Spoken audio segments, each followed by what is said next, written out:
विधानसभा निवडणुकीसाठी भाजपचा mega plan ठरला। महाराष्ट्र भाजप प्रभारी आणि सहप्रभारी राज्यभर दौरा करणार, तर प्रत्येक विधानसभेमध्ये पूर्णवेळ विस्तारक म्हणून नेमणुका केल्या जाणार। लोकसभा निवडणुकीमध्ये एनडीएच्या प्रत्येक कार्यकर्त्याकडून प्रचंड मेहनत, मोदींच्या यशामध्ये कार्यकर्त्यांचा मोठा वाटा। भाजपच्या अधिवेशनामध्ये अमित शहांचं वक्तव्य। विधानसभा निवडणुकीतही महायुतीला मोठं यश मिळवायचंय, अमित शहांचं कार्यकर्त्यांना मार्गदर्शन। लोकसभेमध्ये केवळ भाजपला यश, काँग्रेस सपशेल अपयशी, शहांची टीका। महाराष्ट्रामध्ये जेव्हा भाजपचं सरकार येतं तेव्हा मराठा समाजाला आरक्षण मिळतं आणि शरद पवार सत्तेमध्ये असतात तेव्हा आरक्षण जातं। भाजपच्या महाअधिवेशनामध्ये अमित शहांची टीका।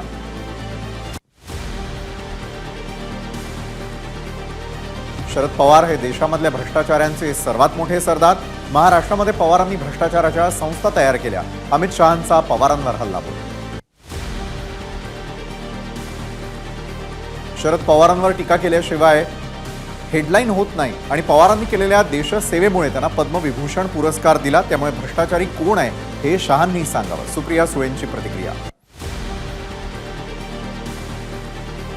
अमित शहांनी शरद पवारांवर केलेल्या टीकेला उत्तर देणं अजित पवारांनी टाळलं। सकाळपासून दौऱ्यामध्ये असताना शहा काय म्हणाले ऐकलं नाही, अजित पवारांची प्रतिक्रिया।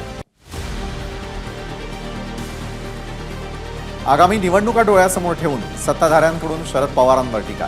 अमित शहांनी शरद पवारांवर केलेल्या टीकेनंतर विद्या चव्हाण यांची प्रतिक्रिया। उद्धव ठाकरे औरंगजेब फॅन क्लबचे अध्यक्ष। औरंगजेब फॅन क्लब महाराष्ट्राला सुरक्षित ठेवू शकतात का, अमित शहांचा सवाल। औरंगजेब फॅन क्लब अस्तित्वात आहे का, गृहमंत्री अमित शहांच्या टीकेनंतर ठाकरे गटाचे खासदार नागेश पाटील आष्टीकर यांचा सवाल। शरद पवार, उद्धव ठाकरे आणि नाना पटोलेंनी आरक्षणाबाबत भूमिका स्पष्ट करावी। मराठ्यांना ओबीसीतून आरक्षण द्यायचं की नाही ते स्पष्ट सांगावं, फडणवीसांचं थेट आव्हान। तर माझा सवाल जरांगेंना नसल्याचंही फडणवीसांचं वक्तव्य।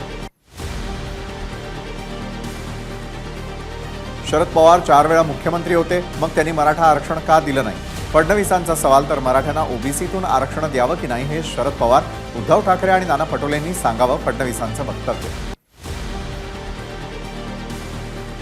उद्या शरद पवार मुख्यमंत्री शिंदेंची भेट घेणार। मराठा ओबीसी आरक्षणाबाबत चर्चा होण्याची शक्यता। जरांगेंच्या आंदोलनामधून राजकीय वास येत असल्याची प्रवीण दरेकरांची टीका। तर शिवाजी महाराजांच्या पुतळ्याखाली बसून कुणाला पाडायचं किंवा निवडून आणायचं याचं प्लॅनिंग सुरू असल्याचीही केली टीका। प्रवीण दरेकरांनी राज्यामधील मराठा समाजाच्या मुलांचा अपमान केलाय, म्हणून जरांगेंची टीका। तर भाजपचे आमदार निवडून पाडणार, जरांगेंचा इशारा। पृथ्वीराज चव्हाणांनी पहिल्यांदा आरक्षण दिलं, मात्र फडणवीसांचं सरकार आल्यानंतर आरक्षण टिकवण्यामध्ये काही अडचणी आल्या।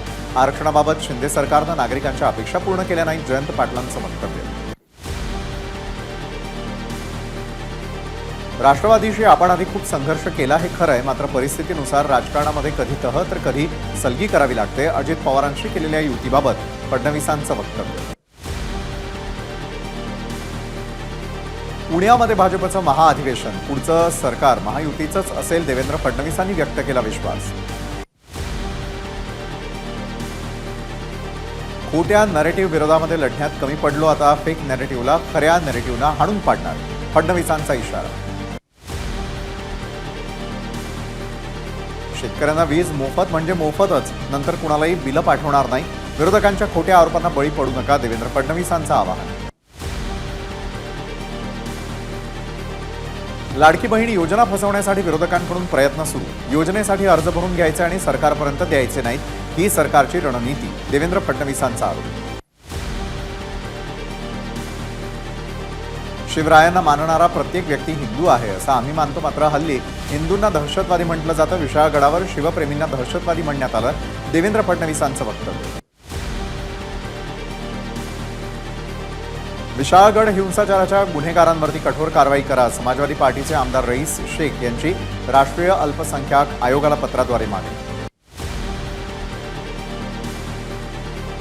अमरावतीमध्ये मनसे विधानसभा निवडणूक लढवणार मनसे नेते संदीप देशपांडेंची माहिती. तर मनसे राज्यामध्ये किती जागा लढतील हा निर्णय राज ठाकरे घेतील, देशपांडेंची प्रतिक्रिया.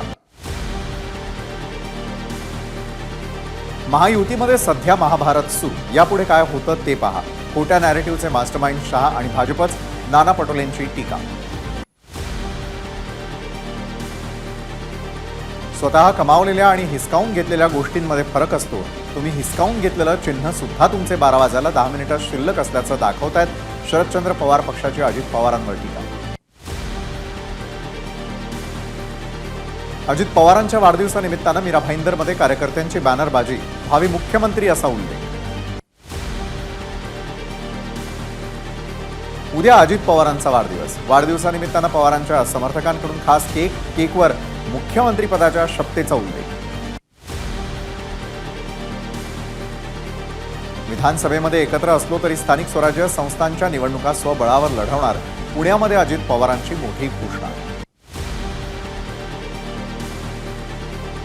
शरद पवार आणि अजित पवारांनी एकत्र यावं. दोन्ही नेते एकत्र आल्यास आनंदच, अजित पवार गटाचे आमदार अण्णा बनसोडेंचं वक्तव्य. शरद पवार आणि अजित पवारांनी एकत्र यावं असं वाटत असेल तरी एक महत्वाकांक्षी नेता हे स्वप्न पूर्ण होऊ देणार नाही. अजित पवार गटाचे आमदार सुनील शेळकेंचं वक्तव्य. मात्र त्यांचा नेमका रोख कुणाकडे, याबाबत राजकीय वर्तुळामध्ये चर्चा. पुणे कल्याणीनगर अपघात प्रकरणामध्ये सुनील टिंगरेंची 3-4 तास चौकशी झाली. अजित पवारांची माहिती. धर्मवीर 2च्या ट्रेलरमधून शिंदेंकडून उद्धव ठाकरेंना पुन्हा डिवचण्याचा प्रयत्न. भाजपसोबत जाण्याचा निर्णय का घेतला याचे ट्रेलरमधून दिलं उत्तर. सिनेमा आणि सगळं खोटं आहे, आम्ही सिनेमा काढला तर तोंड लपवून फिरावं लागेल. धर्मवीर 2 सिनेमावरून राऊतांचा मुख्यमंत्री एकनाथ शिंदेंवर निशाणा. राष्ट्रपती द्रौपदी मुर्मू 3 दिवसीय महाराष्ट्र दौऱ्यावर. 28 ते 30 जुलै दरम्यान राज्यातल्या विविध ठिकाणांना भेटी देणार. शिवसेना आणि राष्ट्रवादीच्या आमदार अपात्रतेवरच्या याचिकांवर 23 तारखेला सुप्रीम कोर्टात सुनावणी. ठाकरे आणि शरद पवार गटानं दाखल केल्यात आव्हान याचिका. स्थानिक स्वराज्य संस्थांमधील ओबीसी आरक्षणाबाबतची सर्वोच्च न्यायालयामधील प्रलंबित सुनावणी ऑगस्ट अखेरीला होण्याची शक्यता आणि त्यामुळे निवडणुका लांबणीवर जाण्याची शक्यता. याआधी 22 जुलैला होणार होती सुनावणी. केंद्रीय सहकार मंत्री अमित शहांनी घेतली राज्य सहकार क्षेत्राची आढावा बैठक. सहकार क्षेत्रातील महत्त्वाचे नेते आणि कारखानदार यांच्याशी अमित शहांची महत्त्वपूर्ण चर्चा. गुरुपौर्णिमेनिमित्तानं शिवाजी पार्क इथल्या स्मृतीस्थळी जात मुख्यमंत्री शिंदेंकडून बाळासाहेबांना अभिवादन. मुख्यमंत्र्यांसह भरत गोगावले, सदा सरवणकर आणि इतर नेत्यांचीही उपस्थिती. बाळासाहेबांना अभिवादन केल्यानंतर मुख्यमंत्री शिंदे आनंद आश्रमात गुरुपौर्णिमेनिमित्तानं आनंद दिघेंच्या प्रतिमेला केलं अभिवादन. यावेळी शिवसेना नेत्यांसह कार्यकर्त्यांचीही मोठी उपस्थिती. गुरुपौर्णिमेनिमित्तानं आमदार प्रताप सरनाईक यांच्याकडून दिवंगत नेते आनंद दिघे आणि बाळासाहेब ठाकरेंना अभिवादन. माजी खासदार राजन विचारे मातोश्रीवर. गुरुपौर्णिमेनिमित्तानं बाळासाहेब ठाकरेंच्या प्रतिमेचं आणि आसनाचं दर्शन घेतलं. चंद्रहार पाटलांनी घेतली संजय राऊतांची भेट. गुरुपौर्णिमेनिमित्तानं भेटायला आलो असल्याची चंद्रहार पाटलांची प्रतिक्रिया. वसई भिवंडी नालासोपारा विरार इथल्या भाविकांची गणेशपुरीमध्ये गर्दी.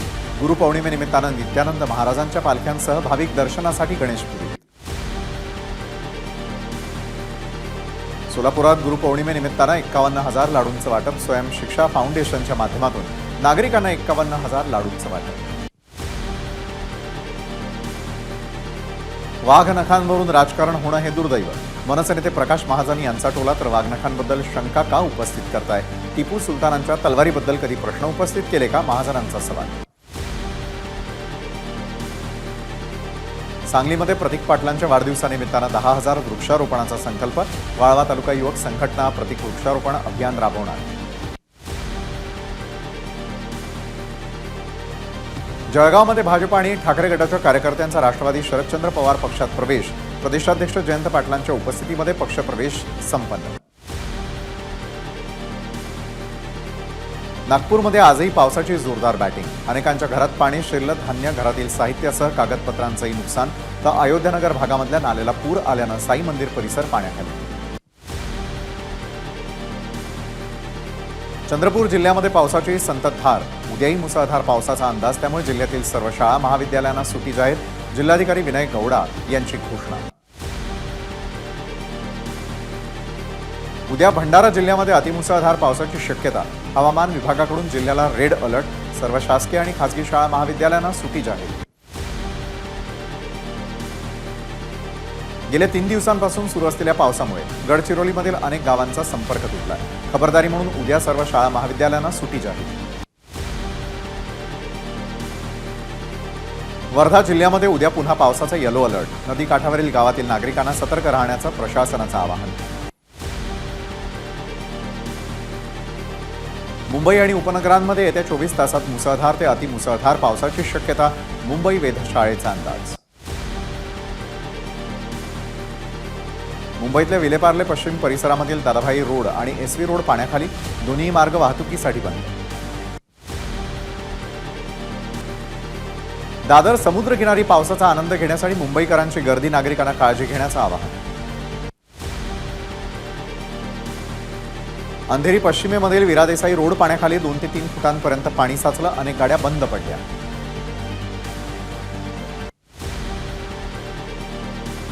मीरा भाईंदर शहरामध्ये सकाळपासून पावसाची संततधार. सखल भागामध्ये पाणी साचल्यानं वाहन चालक त्रस्त. पालघरच्या डहाणूमध्ये तुफान पाऊस. कंक्राळे नदीला पूर. इराणी रोड परिसरामध्ये पुराचं पाणी शिरलं. विरार पूर्वेमधील आरजे नाका ते गुरुदत्तनगर या मार्गावरती झाड कोसळलं. सुदैवाने या घटनेमध्ये कोणतीही जीवितहानी नाही.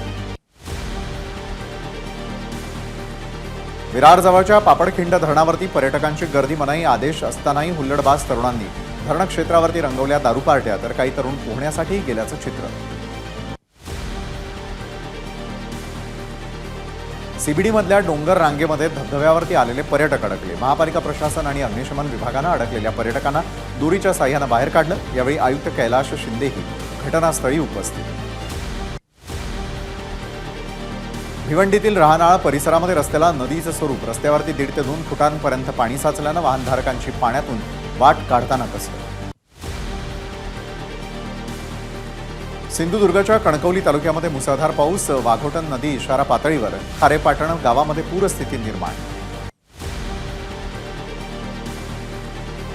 रत्नागिरीमधल्या काजळी नदीला पूर. चांदेराई बाजारपेठेमधल्या काही दुकानांमध्ये पाणी शिरलं.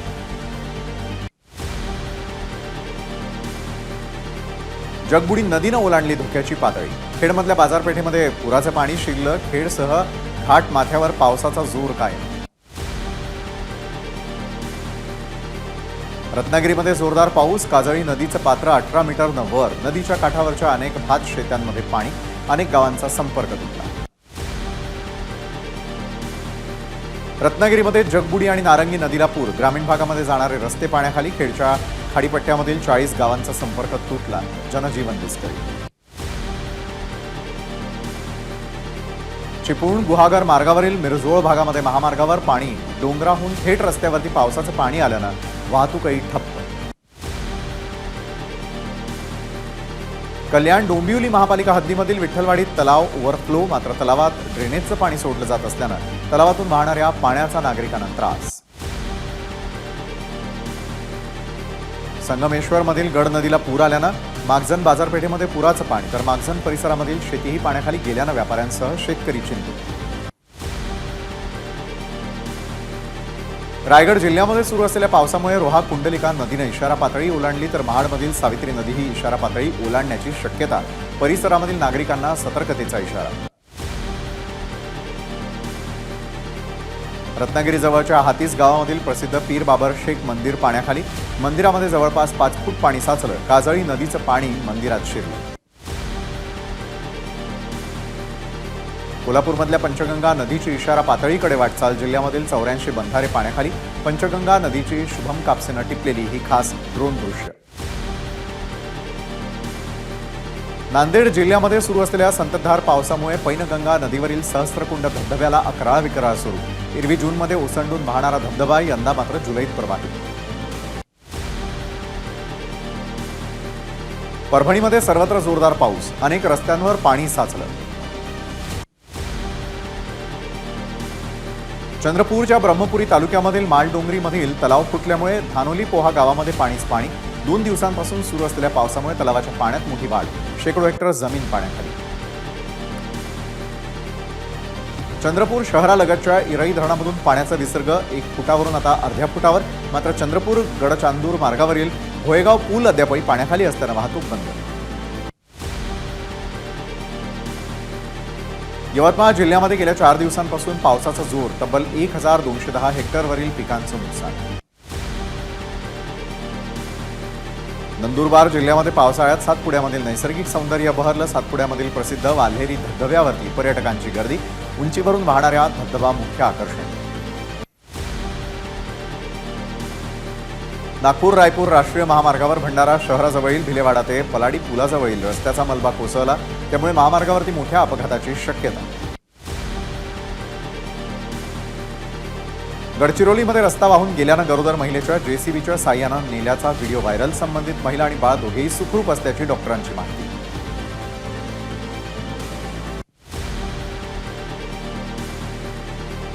जालन्यामधील भाविकाचा केदारनाथमध्ये मृत्यू. पावसामुळे दरड कोसळून 3 भाविकांचा मृत्यू तर 8 जण जखमी. सुनील काळे असं मृत्यू झालेल्या भाविकाचं नाव. अमृत भारत योजनेमधून मुंबईतील मुलुंड, परळ, ठाकुर्लीसह 6 ठिकाणी नवे टर्मिनल उभारण्याची केंद्राची तयारी. तर पनवेल, कळंबोलीसह सीएसएमटी आणि कुर्ला टर्मिनस येथे मार्गिका वाढवून 50 नव्या एक्सप्रेस चालवण्याचा प्रस्ताव. अश्व शर्यतीसाठी केवळ 1 कोटी परवाना शुल्क आकारण्याचा राज्य सरकारचा निर्णय. महालक्ष्मी रेसकोर्सवर उभारण्यात येणाऱ्या सेंट्रल पार्कसाठी राज्य शासनानं 211 एकरपैकी 120 एकर जमीन घेतल्यानं निर्णय. मुंबईच्या गोरेगाव पूर्वेमध्ये आरे कॉलनी परिसरामध्ये मुख्य रस्त्यांवरती मोठ्या प्रमाणात खड्डे, त्यामुळे वाहन चालकांची कसरत. रस्त्याच्या कामावरही नागरिकांकडून प्रश्नचिन्ह उपस्थित.